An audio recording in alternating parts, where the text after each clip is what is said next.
I never told my daughter about the vintage motorcycle collection hidden in the old aircraft hangar I'd owned for 37 years.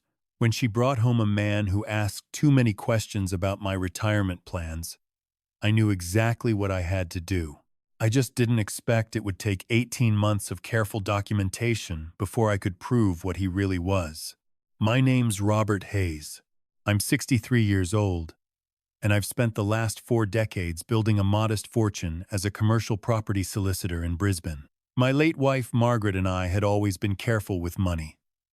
Never flashy, never drawing attention. When she passed 5 years ago from cancer, our daughter Claire was 28 and still finding her feet in the world. Margaret's death hit her hard, perhaps harder than I realized at the time. The hangar sits on a small airfield about 40 kilometers west of the city. I bought it back in 1989 when I was young and ambitious, thinking I might learn to fly. Never did get my pilot's license, but I kept the property. Over the years, it became something else entirely.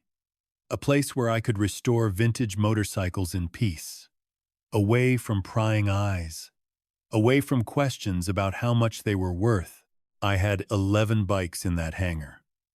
2 Vincent Black Shadows from the 1950s, a 1938 Bro Superior SS 100, several rare Triumphs and BSAs.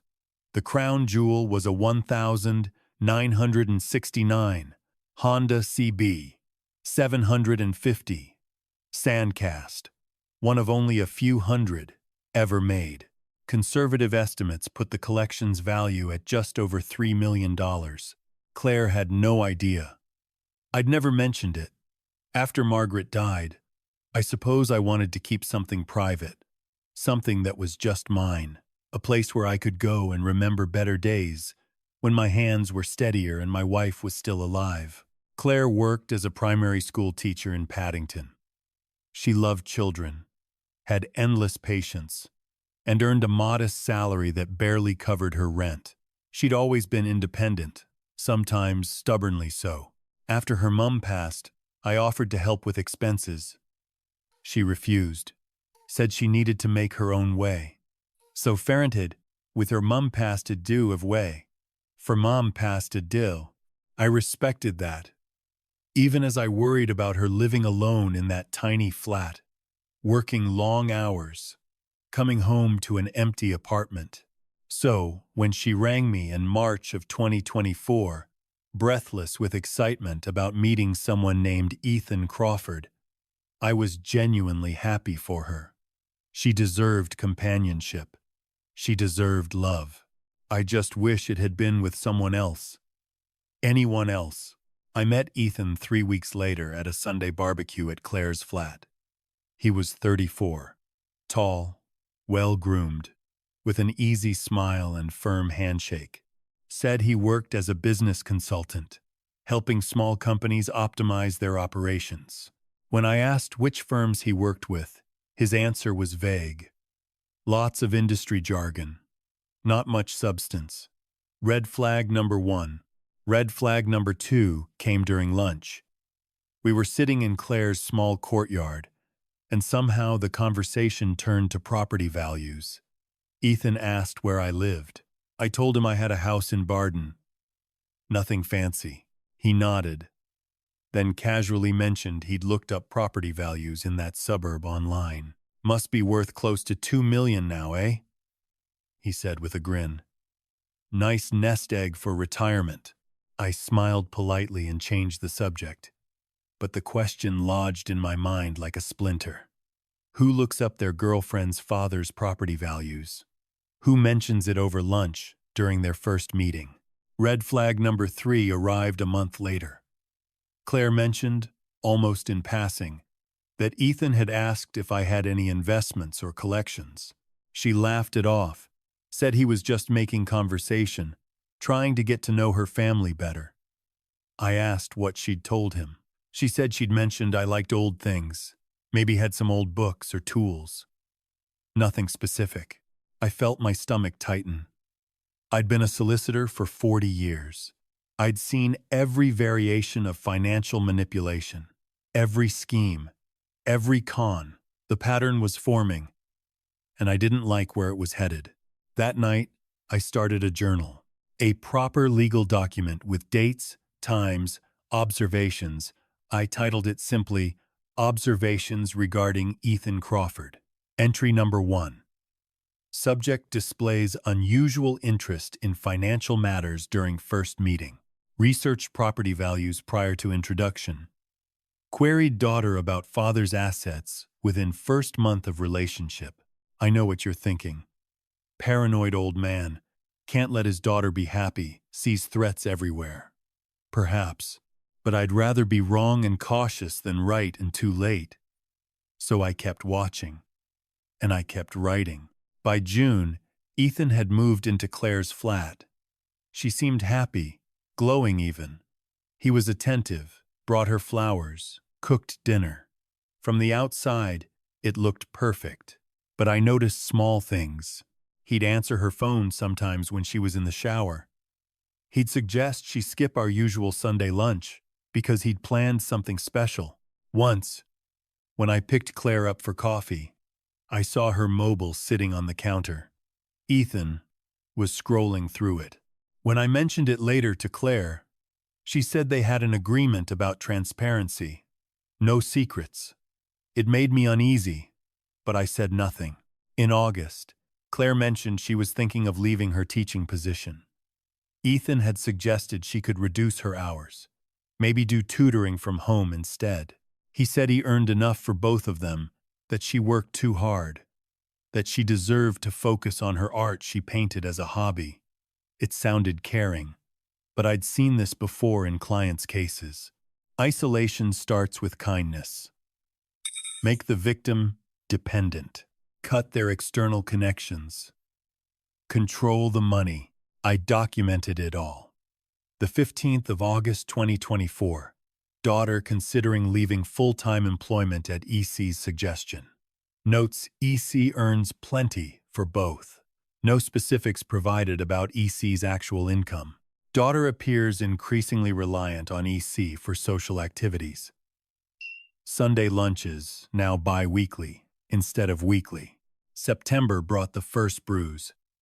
Claire came to lunch wearing a cardigan despite the 28-degree heat. When she reached for the salt, the sleeve rode up. There, on her forearm, was a yellowish-green mark the size of a thumbprint. I asked what happened. She pulled her sleeve down quickly, said she'd bumped into a cabinet at school. Maybe, maybe not. I started driving past her flat at random times. I know how that sounds, but I needed to see with my own eyes. On September 23rd, I saw them arguing on the balcony.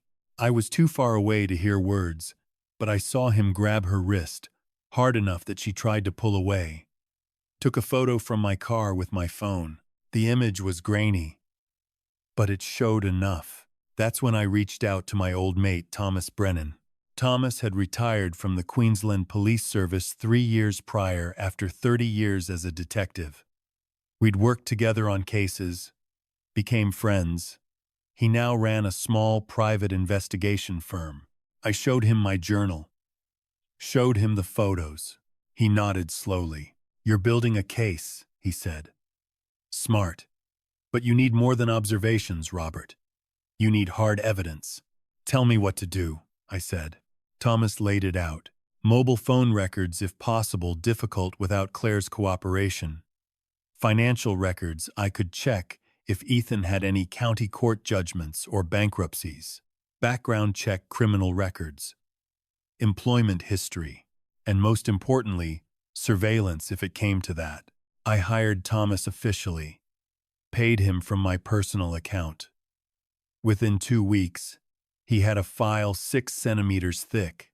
Ethan Crawford wasn't who he claimed to be. His business consulting was a registered ABN that had never filed tax returns. He had 2 prior assault charges from New South Wales, both dismissed when the complainants, both women, withdrew their statements. He'd been sued twice for unpaid debts. His car was registered to a finance company. He was 4 months behind on payments. But here's what made my blood run cold. Thomas found a connection to me. Ethan's father, Gerald Crawford, had run a property development scheme in the early 2000s. I'd been the solicitor representing a group of investors who sued Gerald for fraud. We'd won. Gerald's company went bankrupt. He blamed me publicly, said I'd destroyed his family.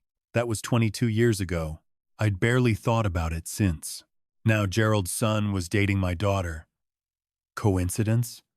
I didn't believe in coincidences. I showed the file to Claire in October. We met at a cafe, neutral ground. I laid it out calmly, factually. The assault charges, the debts, the connection to his father. I thought she'd be shocked, angry. Instead, she was defensive. Those charges were dropped, Dad. He told me about them. The women were lying. Both of them? Yes. He was cleared. And his father's situation has nothing to do with him. You're being paranoid. Claire, please, just look at this. No. She stood up.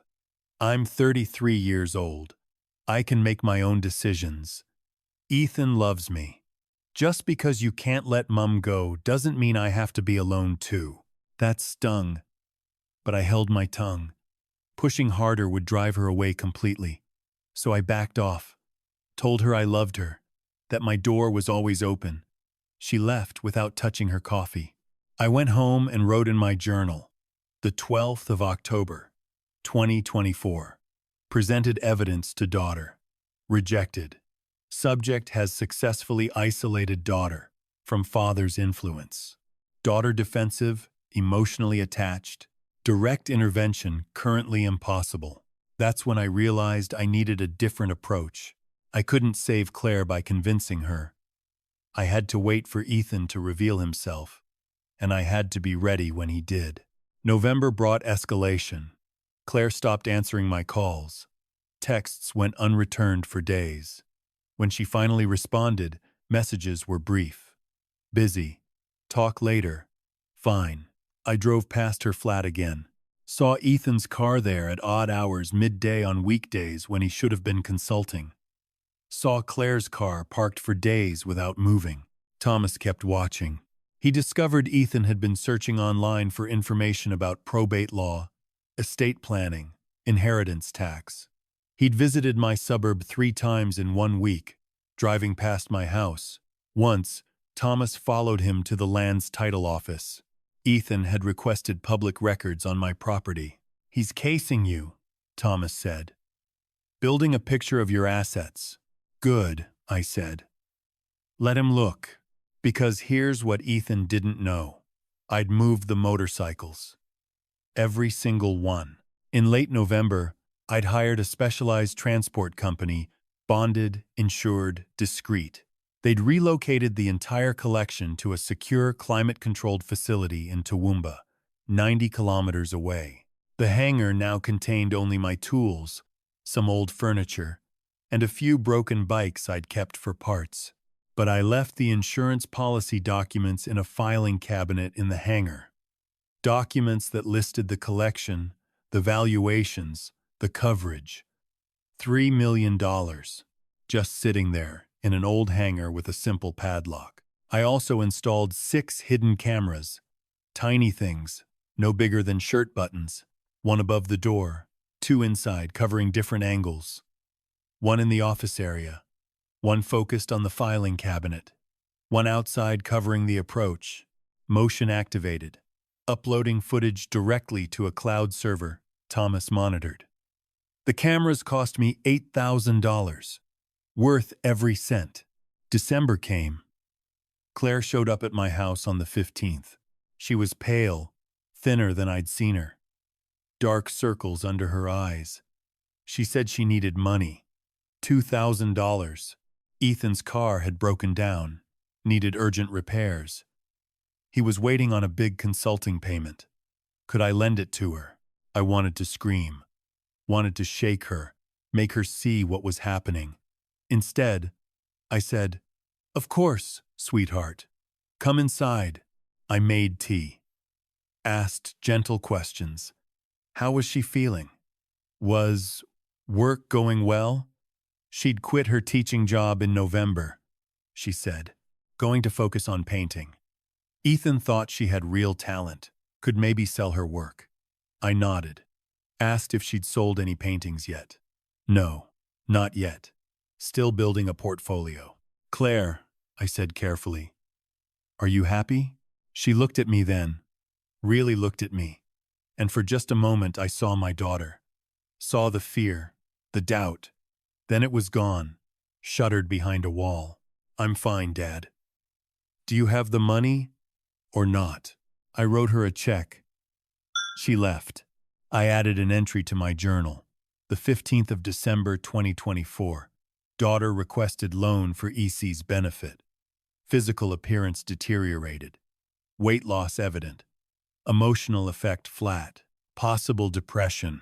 Subject's financial control now complete. Christmas was agony. Claire didn't come to lunch. Sent a text saying she and Ethan were spending the day together. Just the two of them. I sat alone in my house, looking at photos of Claire as a child, of Margaret smiling in the kitchen, of better days. Thomas rang to check on me. Said his cameras were live, waiting. He'll make a move soon, Thomas said. Men like him always do. Be patient. Patience. I'd been patient for 9 months. How much longer? The answer came in January. Claire rang me on the 8th, crying. She'd seen something on Ethan's phone. Messages to another woman. She'd confronted him. He'd shoved her into a wall. Called her paranoid, crazy. Then he'd apologized. Said he was stressed about money. Didn't mean it, but she was scared. Could she come stay with me for a few days? Yes, I said immediately. Come now. Right now. She arrived an hour later with one small bag. Her right cheek was swollen, beginning to bruise. I took photos. She didn't stop me. Made her tea, ran her a bath, put fresh sheets on the guest bed. She cried for 2 hours. Then she slept for 14. When she woke, we talked. Really talked, for the first time in months. I showed her my journal, showed her Thomas's investigation file, showed her the pattern. Isolation, financial control, escalating violence. Showed her the information about Ethan's father, the connection to me. He planned this, I said gently. From the beginning, this was never about love, Claire. This was about revenge against me, and money. You were a means to an end. She didn't argue this time. Just sat there, staring at the evidence, tears running down her face. I'm so stupid. She whispered, No, you're kind. You loved someone who didn't deserve it. That's not stupidity. That's being human. She stayed with me for 4 days. We contacted a domestic violence service. They helped her apply for an intervention order. We got her into counseling. She was healing, slowly. Then, on January 12th at 2:47 in the morning, my phone buzzed.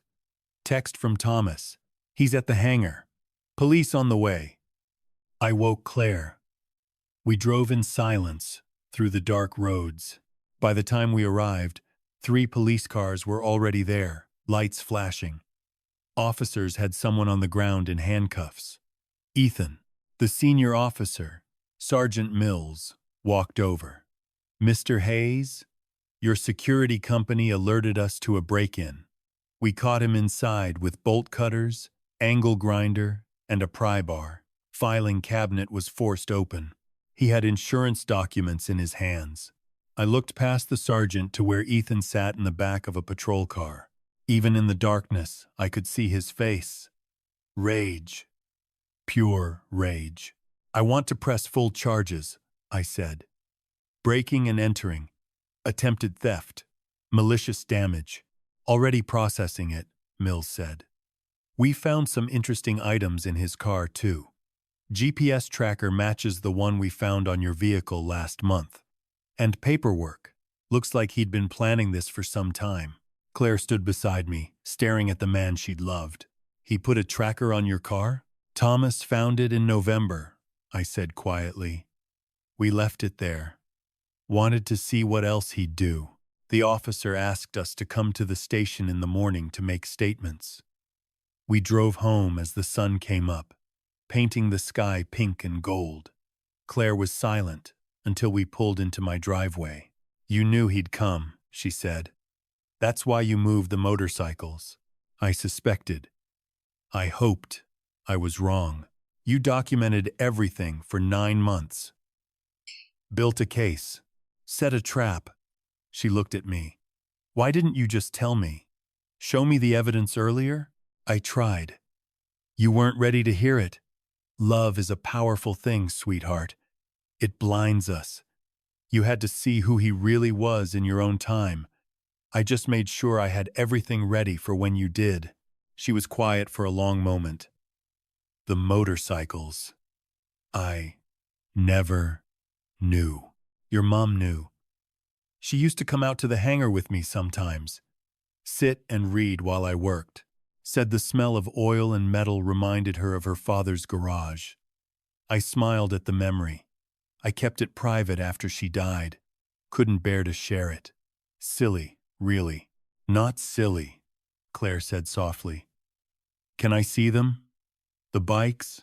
Whenever you'd like. The legal proceedings took 6 months.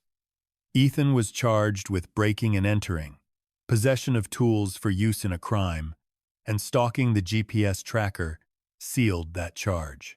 His solicitor tried to argue he'd been invited to the hangar, that it was a misunderstanding, but the camera footage was irrefutable. Showed him forcing the lock at 3 in the morning, searching through my property, taking documents. During the investigation, police found more. Ethan had similar schemes running with 2 other women, both daughters of wealthy men, one in Sydney, one in Melbourne. He'd romanced them, isolated them, tried to access their father's money. The Sydney case involved an attempted fraud on the woman's father's business accounts. Ethan had convinced her to get her father's banking passwords. She'd given them to him willingly, believing they were planning a surprise gift. The pattern was clear. Calculated. Professional. In court, 3 women testified. Claire was one of them. She spoke clearly, calmly, about the isolation, the financial control, the shoving incident. The prosecutor presented my journal, all 387 pages of it, as evidence of systematic predatory behavior. Thomas testified about the background check, the connections to Ethan's father, the surveillance footage. The judge sentenced Ethan to 4 years imprisonment with a non-parole period of 2 years. As they led him away, he looked at me with pure hatred, mouthed something I couldn't quite make out. Didn't matter.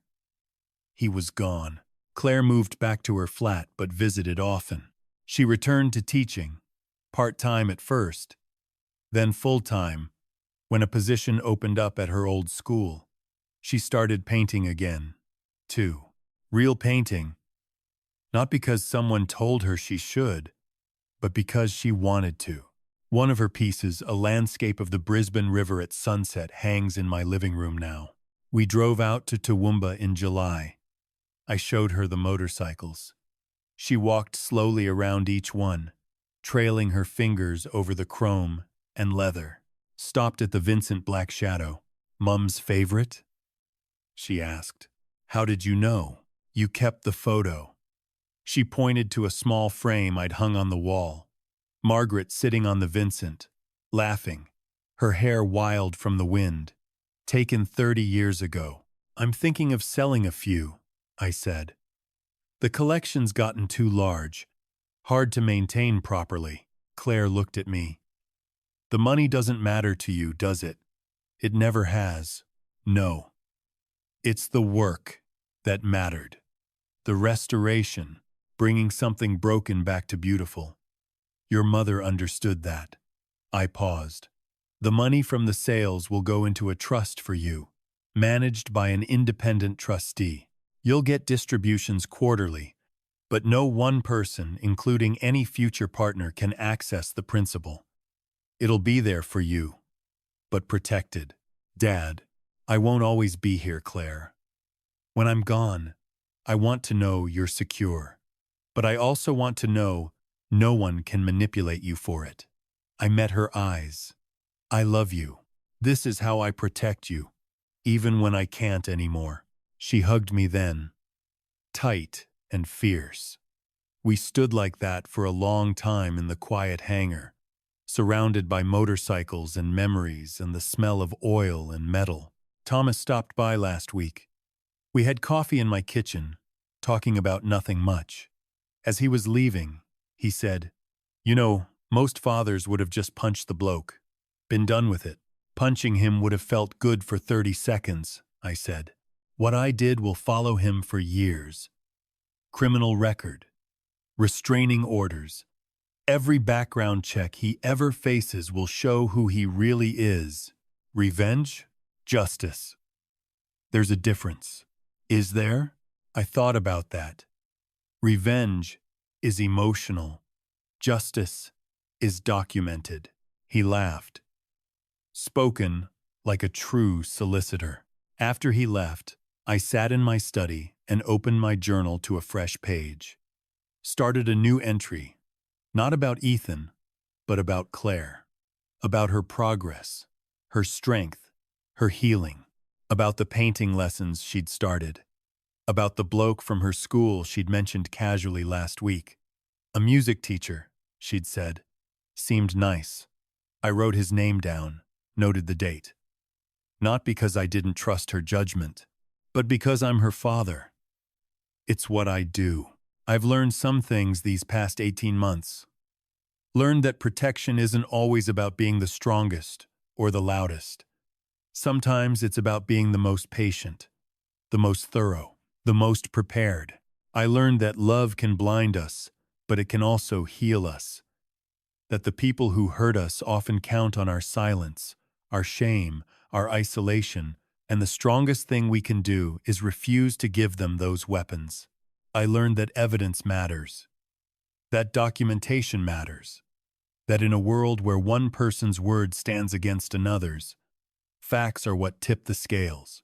But most importantly, I learned that my daughter is stronger than I ever gave her credit for. She survived something that would have broken many people. She faced her abuser in court. She rebuilt her life piece by piece. And she forgave herself for being human enough to love someone who didn't deserve it. That's the real lesson here, I think. Not that monsters exist, we all know they do, but that we can survive them, that we're stronger than we believe, that with patience, preparation, and people who love us, we can turn even the darkest situations into something we can overcome. And sometimes, just sometimes, justice actually does win. I still drive out to the hangar most Sundays. Claire comes with me now.